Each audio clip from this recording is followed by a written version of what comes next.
Hi, my name is Pastor Sylvanus Harris. I am the senior pastor of the Mambc Missionary Baptist Church.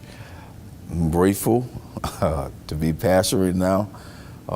Been many years of pastoring, learning how to pastor and being under a pastor who serves greatly. My first year here at Mambc has been a wonderful year. And one of the things I like about this church is that it's very family oriented.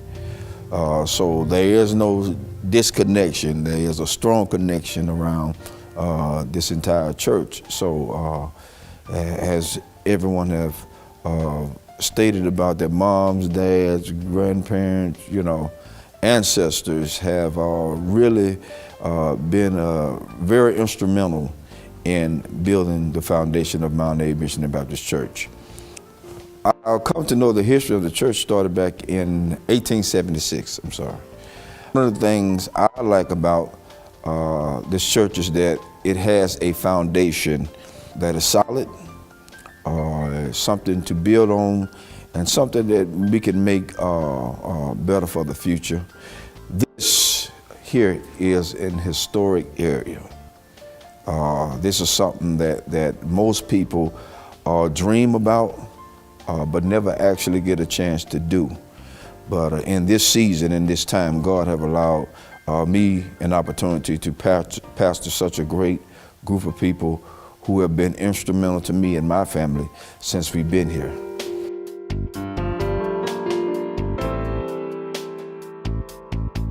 Hi, my name is Bernadette Douglas Dixon, and I was born February 4th, 1955. Of course, my family was already here. My great-grandfather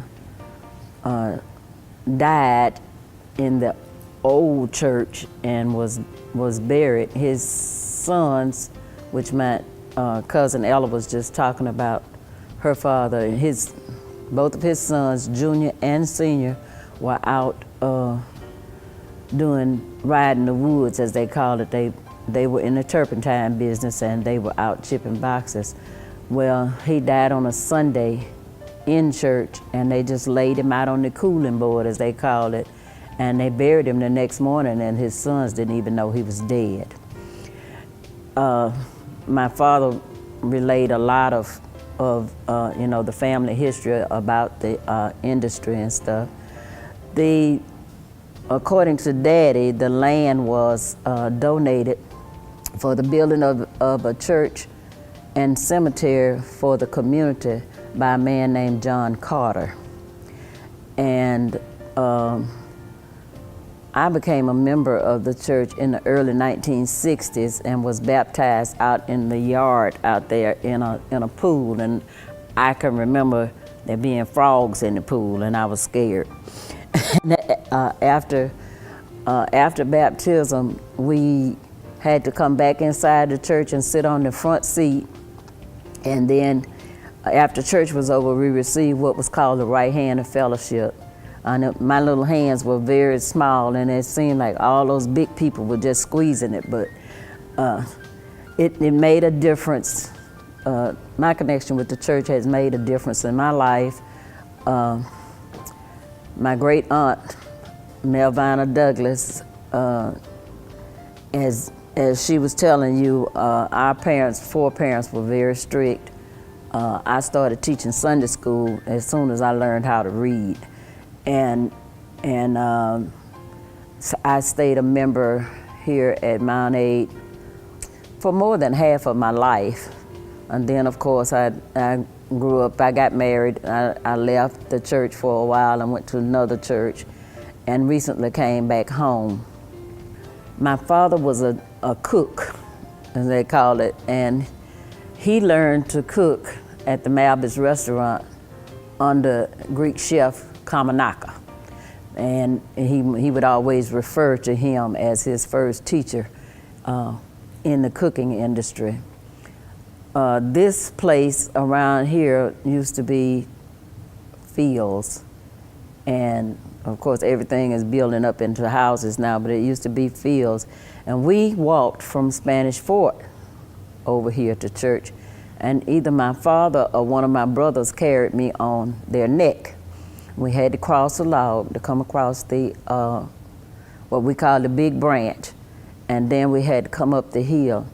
And at that time, like they said, there was no air conditioner or anything, but the windows of the church were open, and if we were running late, we could hear them singing before we got here. And we were always excited to be here. We'd come in and like she said, Uncle Senior was over to Sunday school, and once Sunday school was over, we had just a little bit of break before we came back in for the 11 o'clock service. Our pastor's name at the time when I joined the church was Reverend Collier. And then after that came, many others.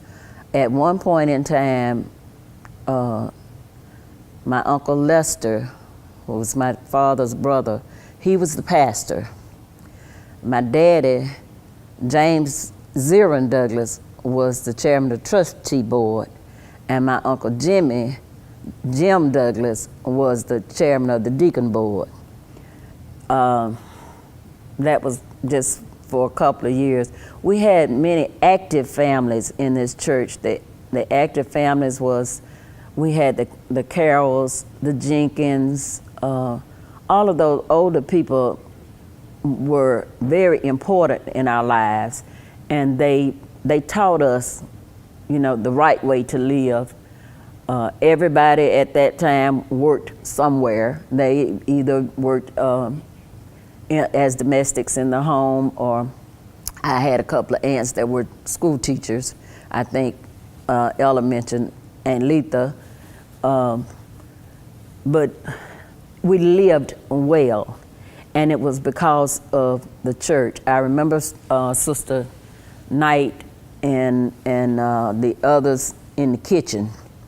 They would cook for us for Vacation Bible School. We were excited to have hot dogs, sometimes popsicles. It was just a fun time for us. When this church was built, I was little, but I remember that we marched in the church. We marched from the old church up there, came down here, and marched in the church. My grandmother had planted a tree out there in the cemetery. She pulled it up on the way to church one Sunday morning, and she planted it, and she told my daddy, she said, when this tree gets tall enough to shade my grave, I'm gonna die. And she said, but the church won't be where it is now. She told him, she said it's gonna be a big white church and it'll be facing the highway. Apparently she had this dream. And the first funeral held in this church facing the highway was hers that in November of 1963.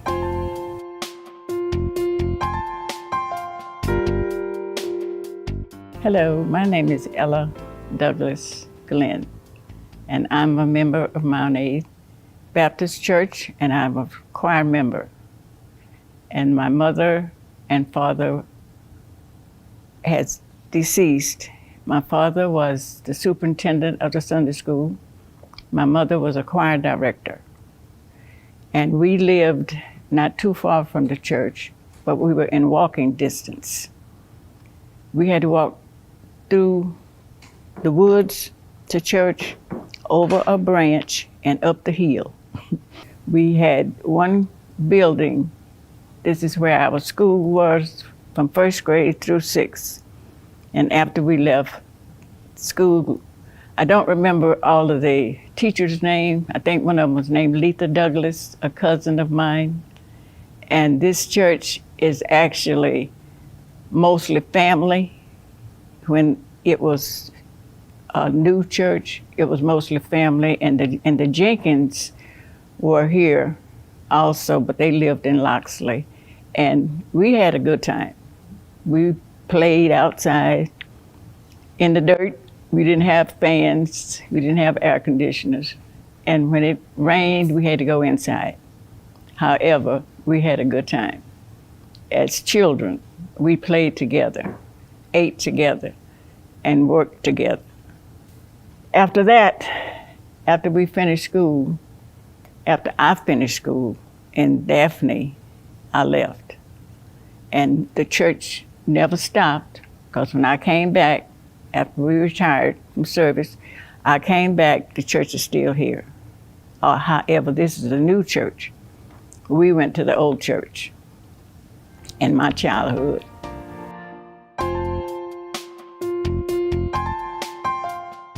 What I can remember about the church, when I was 11 years old, I joined this church, and I was an active member up until this day. I started preaching in 1975. I taught Sunday school here at this church. I was the second vice president of the trustee board of this Mambc Baptist Church. I was able to, they had the church up for sale, and I bought the church and built my house out of it.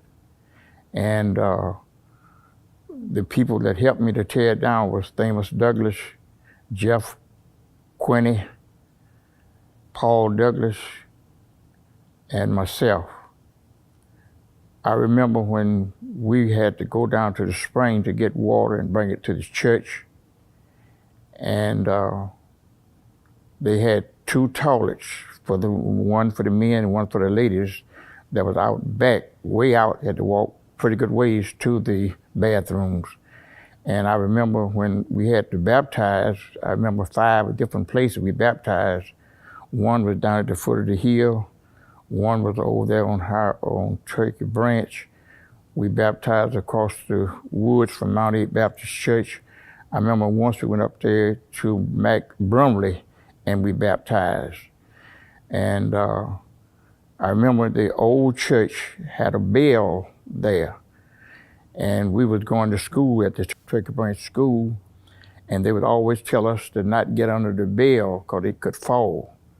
And occasionally that bell would fall through the week. It never fell on Sundays. And we'd come out there on Sunday morning, sometimes the bell would be going through the floor, and they would take that bell out of the ground later on and put it back up in the steeple of the church. I remember when they put the addition onto the church, I was about the 3rd grade in high school. A man by the name of Lucius added that bell to the church. I remember back when we used to bury, the grave had to be 6'6", 6 foot deep, 6 foot wide. And they would let the bury, put the grave casket down in there, and they had a shovel. And the men would take the shovel and fill that grave back up. And they would do it in a hurry.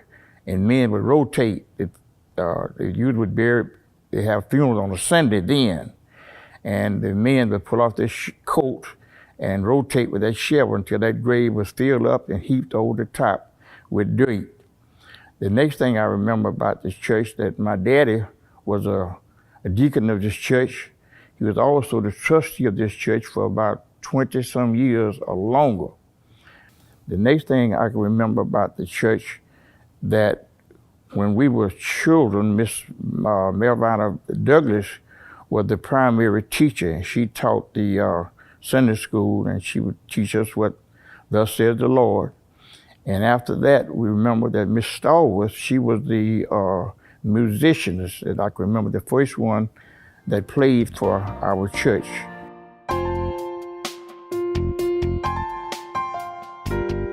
My name is Shirley Ann Carol Scott, and I was born and raised at my early years in Baldwin County. And my mother and my father were with us and whatnot, but then things happened, and they were separated a little bit. And so we ended up, my brother and I, one of my brothers, and we came back here and came to Baldwin County, stayed with my grandmother. And she had 13 grandchildren in the house. And we lived up on Highway 31. my brother and I walked from up on Highway 31 to the school that was over there.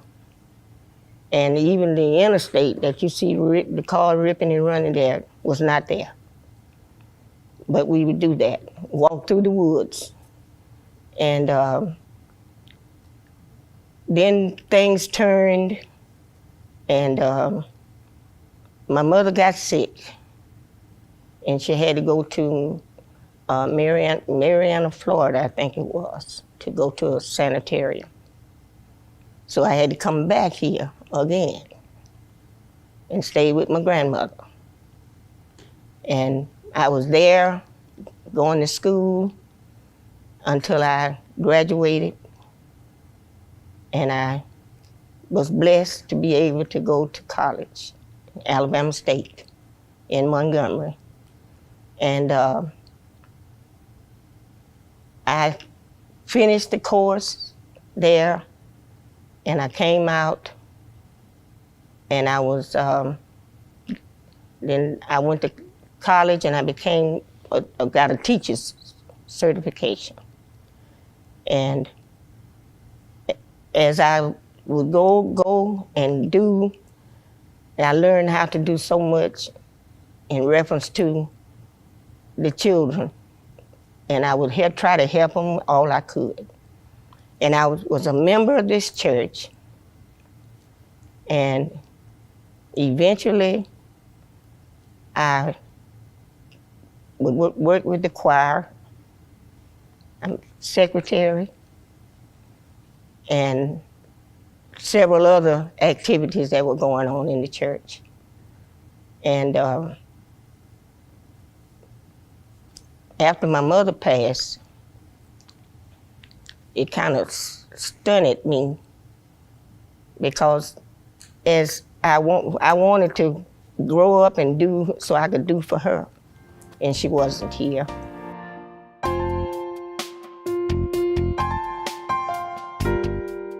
My name is Samuel Jenkins Jr. and I'm a trustee and a deacon here at the Mount A Missionary Baptist Church. I'm a third generation being a member of this church. My grandfather was one of the people that helped purchase the area and build the first church that was here. And my grandmother is I never knew my grandfather, but I knew my grandmother. Her name was A.T. Jenkins, Amelia T. Jenkins. She was very instrumental while I was growing up as a young fellow. The pastor that I can remember as far back as I can go is Reverend Collier, and he was the one that baptized me in that swimming pool. And just like Minister Douglas said, it was tadpoles and frogs in that pool where we got baptized in.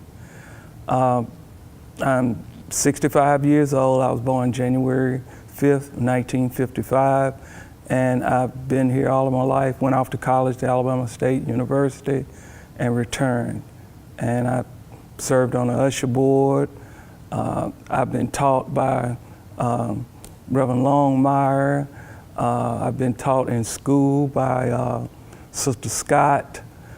So our church history really is something else.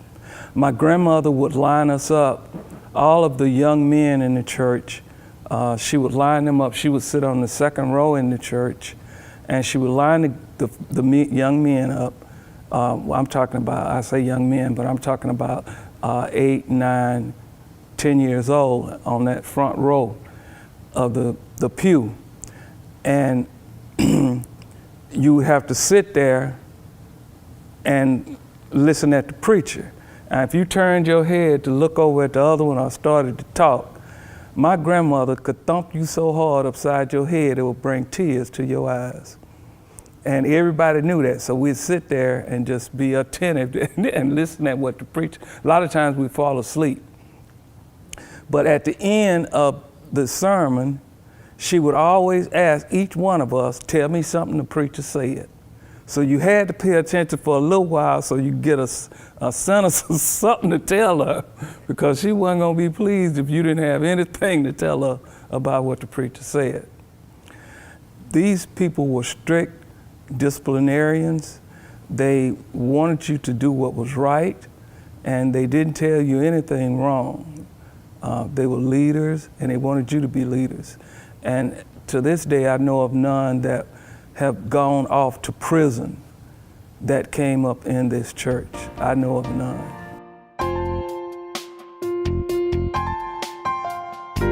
Hi, this is Johnny Hall. I wanted to let you know something about the Mount A Baptist Church. The Mount A Baptist Church is in a very surprising area, but a very good area. I learned about the church when I was very young. When I was born, my aunt was there to see me when I was born. And she was so surprised to see me. She and her boyfriend took me and carried me about 4 miles one Sunday morning to have me prayed for. And my godmother have been real close to me ever since. My mother kept me close. My daddy kept me close. I grew up, and one day I wanted to come to the Mount A Baptist Church. And I got up that morning, I felt so good, I wanted to go to church. But one thing I'd like to say at this time,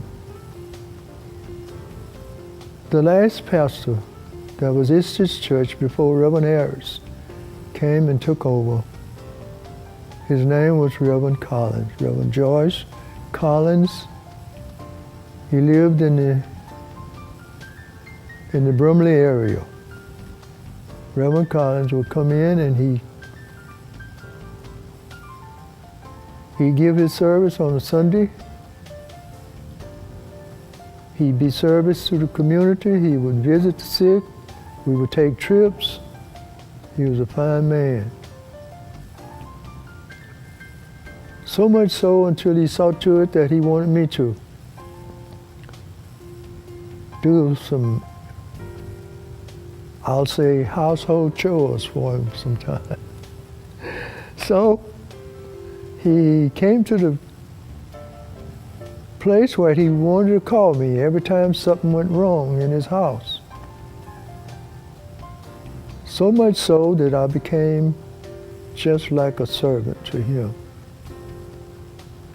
And I was always close to him, all through the community. And wherever we went, wherever we go, whatever I had to do, but we became so close until he started inviting me to his house to do the repairs around his house.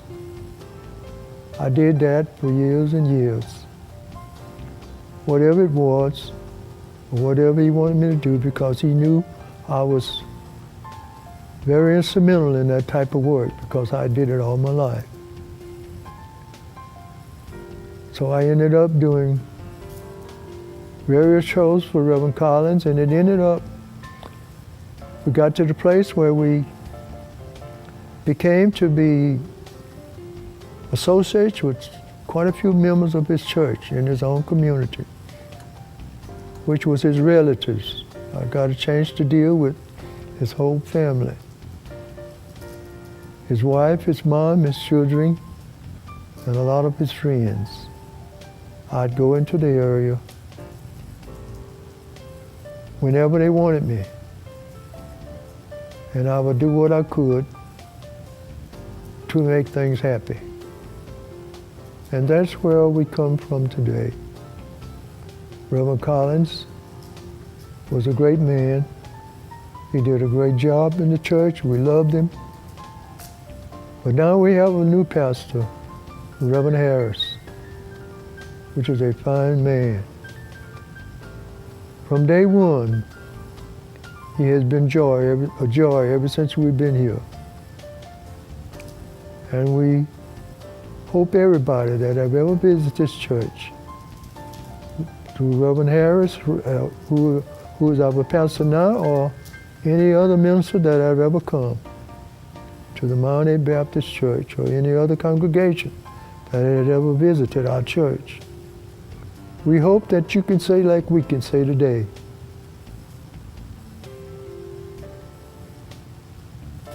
Well done. Well done. Well done. Thank you.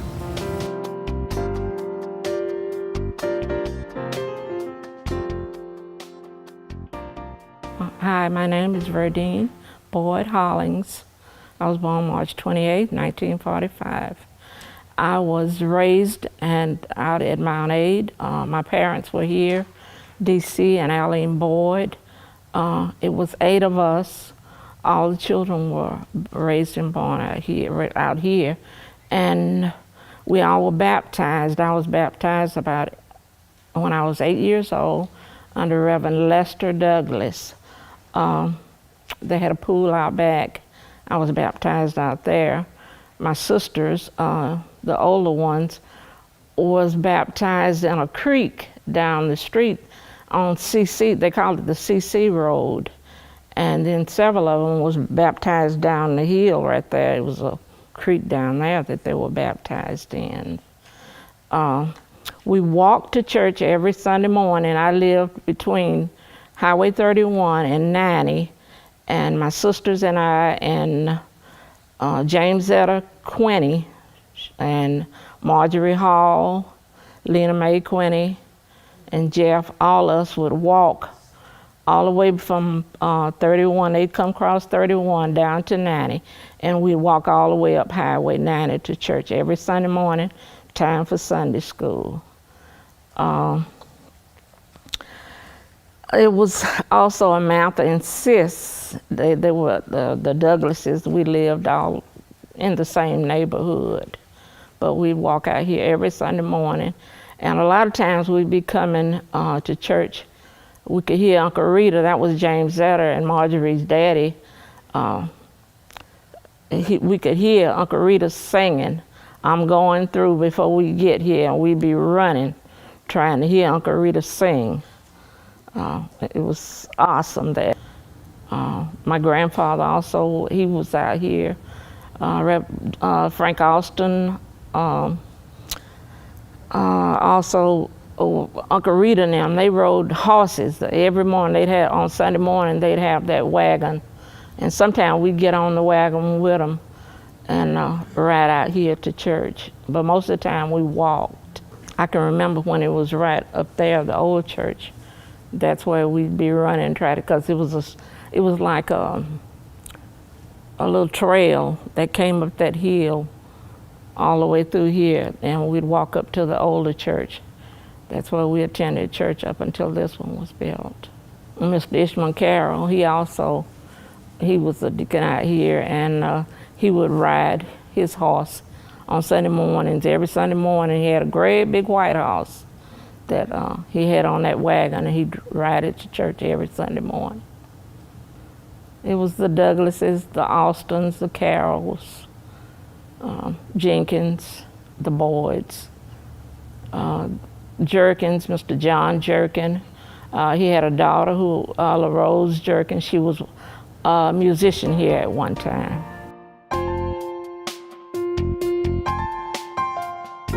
William Cyprian Sr., as I said before, I'm currently the chairman of the Deacons Ministry here. Now, I can't really tell you about any history, but I can tell you, about the time that when I first got here, which was in 1990, I believe. My wife is originally from this area, from Loxley, Alabama, and we arrived here, I believe it was in 1990. January of 1990. We came from California, Victorville, California, where we were stationed there in the Air Force. I retired out there, and 2 years later, my wife retired. And so her father is from this area, and I think her father kind of talked her into coming back here because I had my sights on Florida. But we ended up here, and we joined the church. Her father talked to us quite a bit about, you know, how good this church was, and the people in the church, good people. And we've always been in church during the time that we were in the Air Force. We stayed in church, never got out of the church. We participated in the chapel ministry while we were in the Air Force. When we retired, we came home, and again, as I said, we talked to her dad, and her dad talked us into joining this church, and I think that was in 1991. Year after that, I became the chairman of the deacons ministry. Remained chairman for, I think, about 10 and a half years. Took a break, then another individual became chairman. And he left and went to Florida, South Florida. At that time, the brethren voted me back in as chairman of the deacons ministry, and I'm in that position now. And I've enjoyed it very much. I like working with people, but I'm very concerned about folks working together and getting the job done. Very concerned about that. And that's what we have here now. We have people that works together. And that's what I strive for every day. Working together. You know, you can get more accomplished when you work together, and that's very important to me. And we have a good bunch of folks here at the church, and that's what we strive for. But what I will say, you know, I've enjoyed the time that we've been here. You won't find any people any better than the folks that are here in this church. And I do believe that's why the Lord sent us here instead of Florida.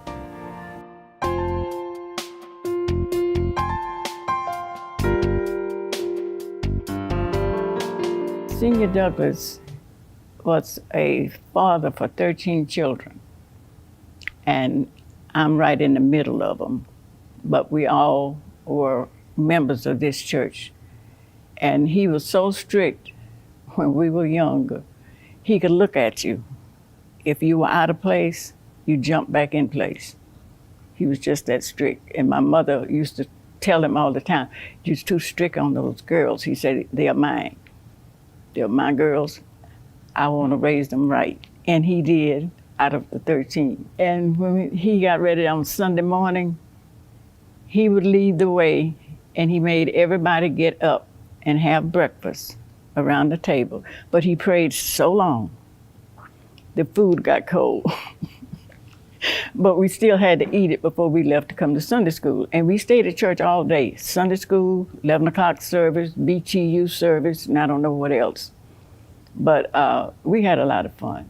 He raised us right. Out of the 13, I don't know if any of us has ever been in jail.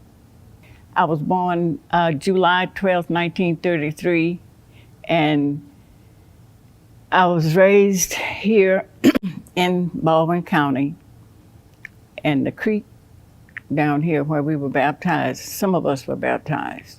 And in the creek, we didn't have a pool to be baptized in. Snakes were there. We had to, when they put us in the water, we still looking for the snakes on each side. Because everybody, and we were raised in the country, but I'm still afraid of a snake. That's the only thing I think I'm afraid of. And if I see it first, he's a dead one. I don't play around with snakes. But anyway, we had a good time.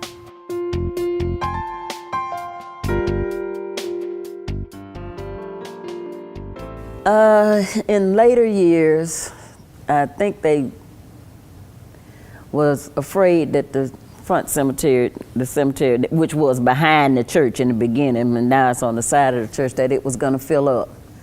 So they started another cemetery for non-members of the church who were members of the community in the back, and that's why we have the two cemeteries. We are all part of the same families, but just some people that are not members of the church, then they are buried back there, which I think is the prettiest place because it's got the most trees, but that's the reason. Choir rehearsal, that was another thing. Thursday evening was choir rehearsal. Everybody got off the school bus out there and came to the church. And we had a lady named Sister Viola Autry. She had a big, long wood panel station wagon. And she piled all of us in that station wagon to take us home. She also, when we had to go somewhere to sing, she had the entire choir in her station wagon. And she took us to different churches, and we would get up and sing. We also went to WGOK over in Mobile on Saturday mornings and sang on the radio.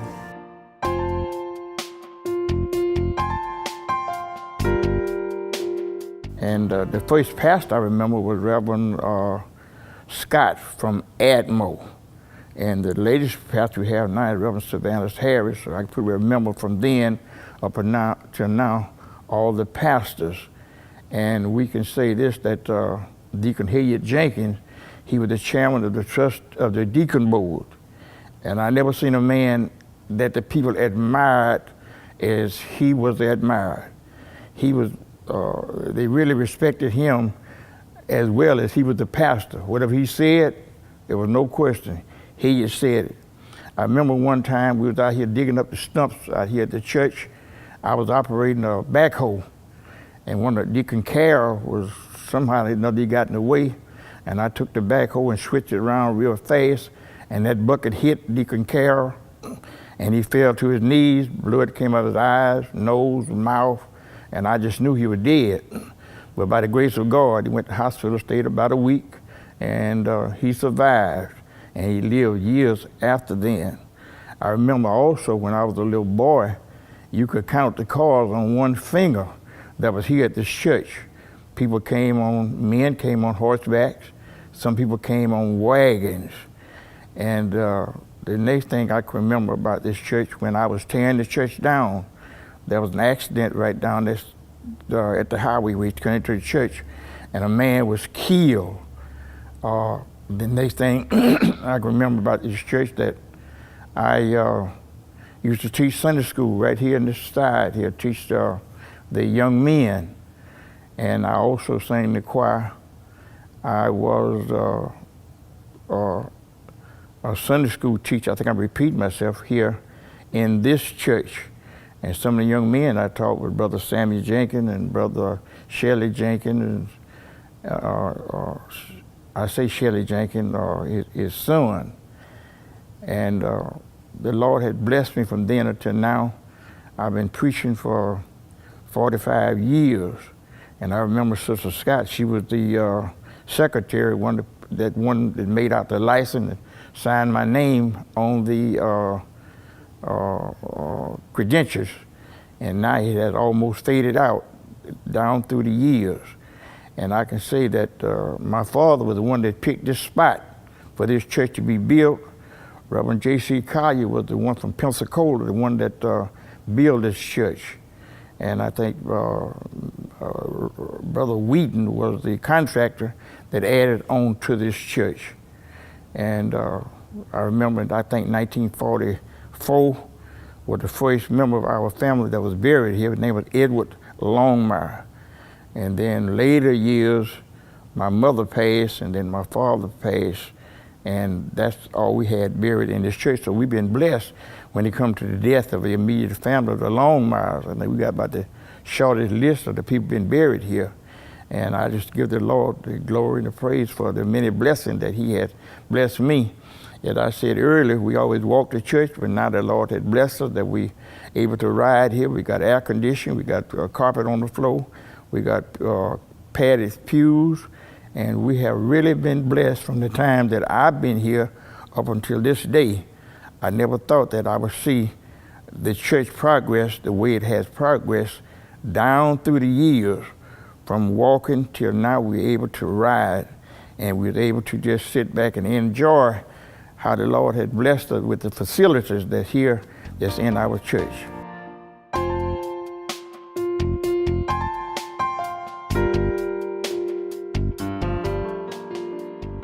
Well, as I said, my brother and I walked, and some of us, same thing happened when we had to come to church. But there was a pool, when it wasn't really a pool, but it was a water, and that's where they were baptized. And I think it was down this way, that way somewhere. And the church was facing this way at one time, and then it turned up and went the other way. So, but everything was still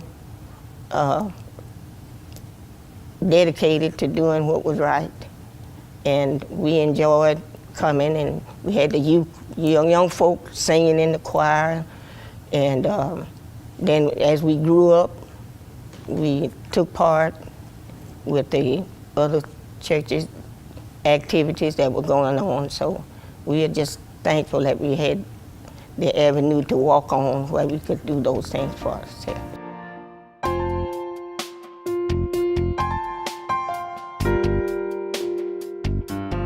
My dad was a very dedicated man to this church. He was on the usher board and also chairman of the trustee board for a long time.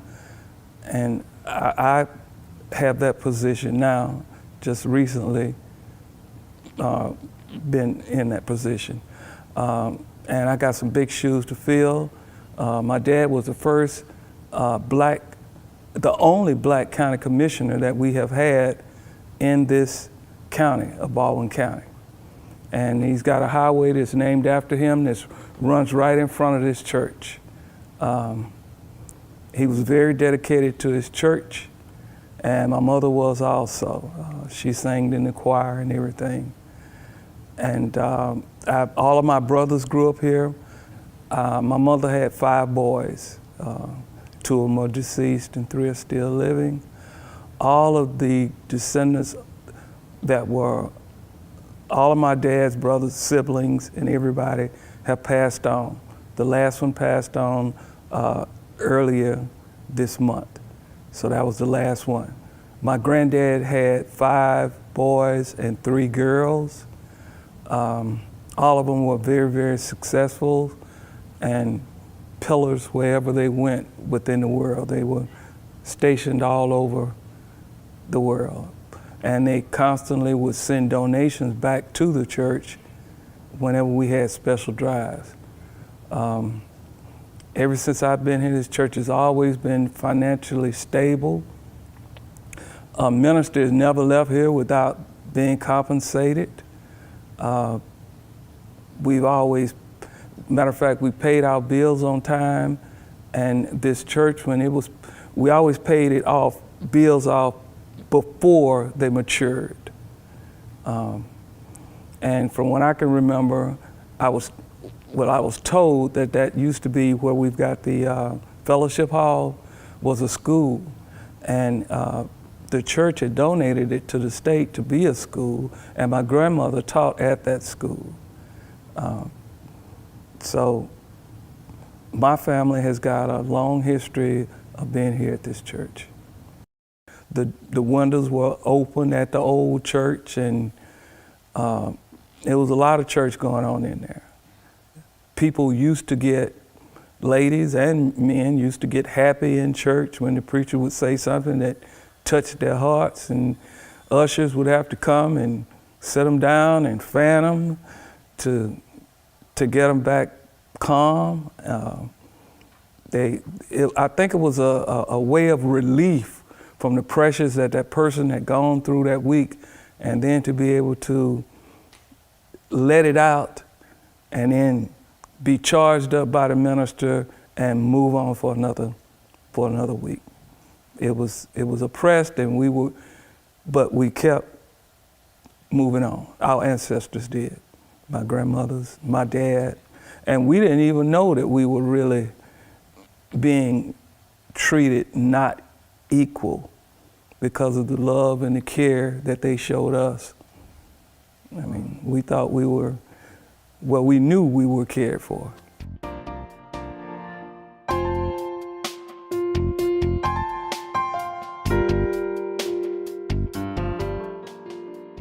But after I joined the church, I was baptized, and the way I was baptized was not in a baptism pool. The church took us down to the river with a little nice stream of running water, and that's where I was baptized.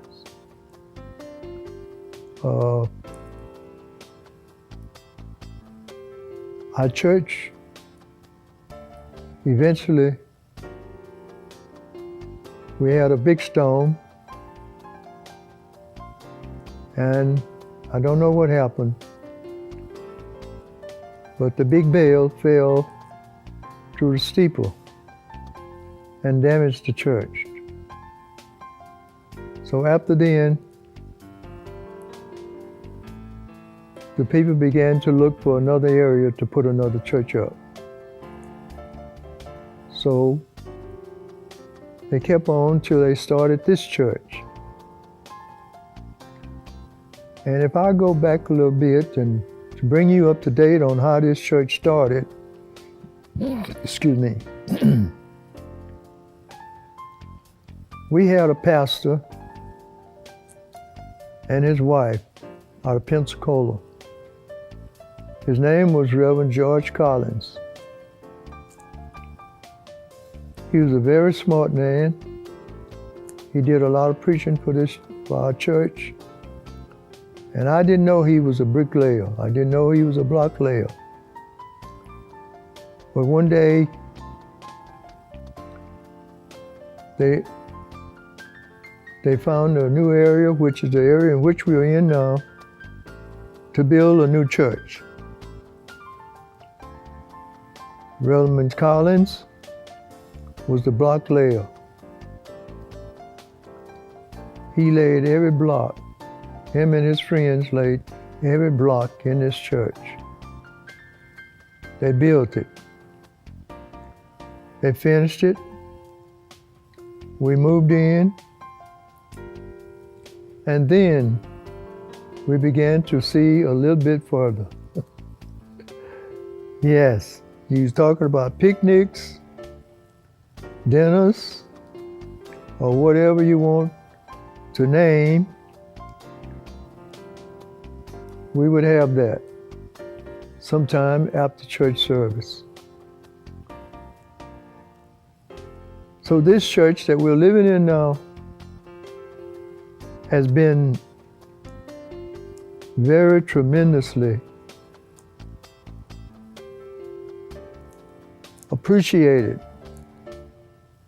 for this community in which we live now. This church has came a long ways. The time that I've been here,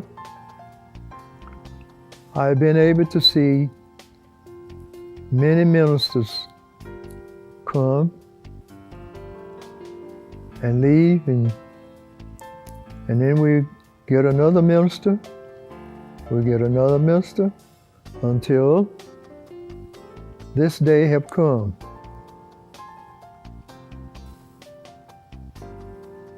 This church, as I grew up in this church,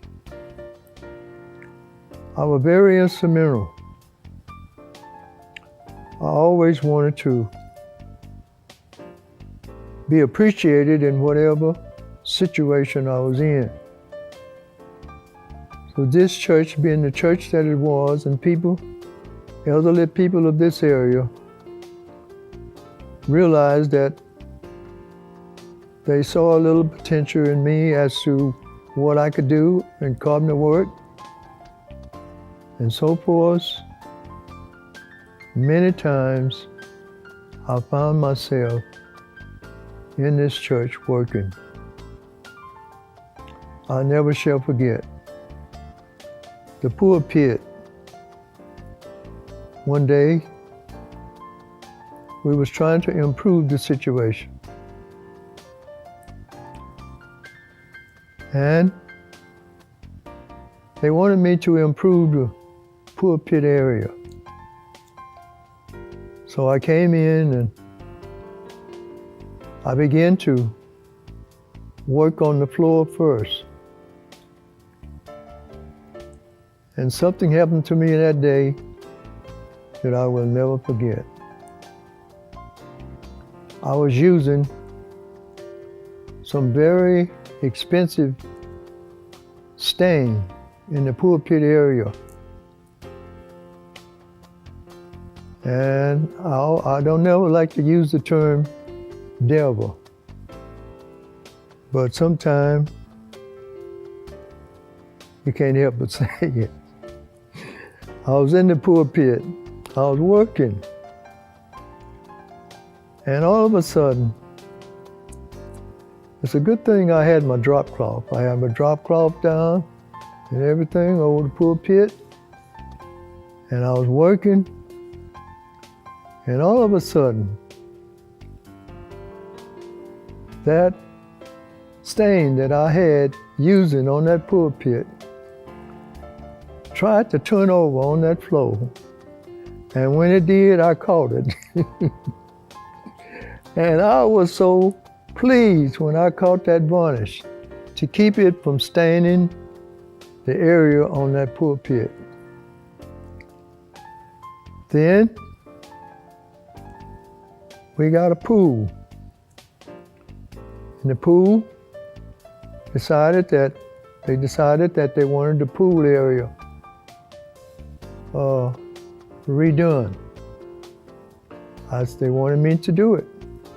I said, yes, sir, I'll do it. So I went into the pool area. I stripped the pool area.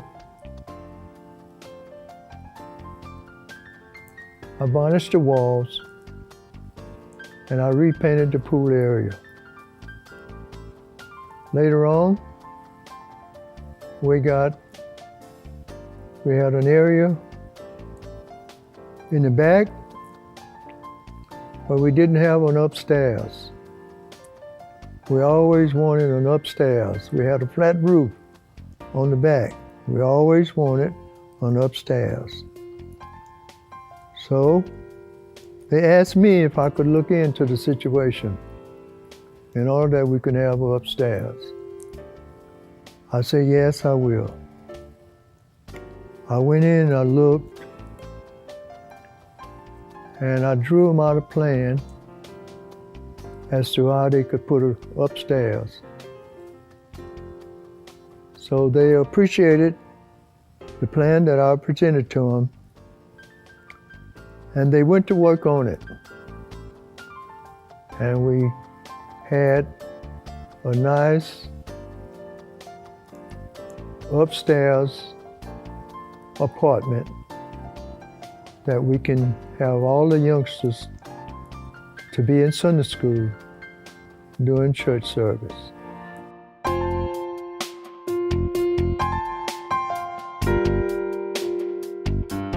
I want to say that we have 9.5 acres. It was acquired back in, like I said, 1876 when the church was first built. The first building was actually built, I want to say, like maybe over on the, I guess going toward the east side of the land of the property, or where the cemetery is now in the front. At the latter part of the years, they built where we're sitting at now. And the next building after that was remodeled and built in that same place. But I want to, and I'm just speaking for future reference of the church, because people need to know where we're headed in this season. You know, we want to, this here is in an historic landmark, and we want to be able to show people of all cultures. It's not just a black or white or Hispanic thing or any of that nature. It is for everybody to see the history of where we come from. But don't just linger on the history. We got to learn to build upon it. And so that's what we're doing, we're building upon it. And we had some real good people who was very instrumental in us being here. But going forward, we have future plans that are going to be taking place. I'm praying God's blessings upon everything that we undertake to do, and it's for the kingdom of God.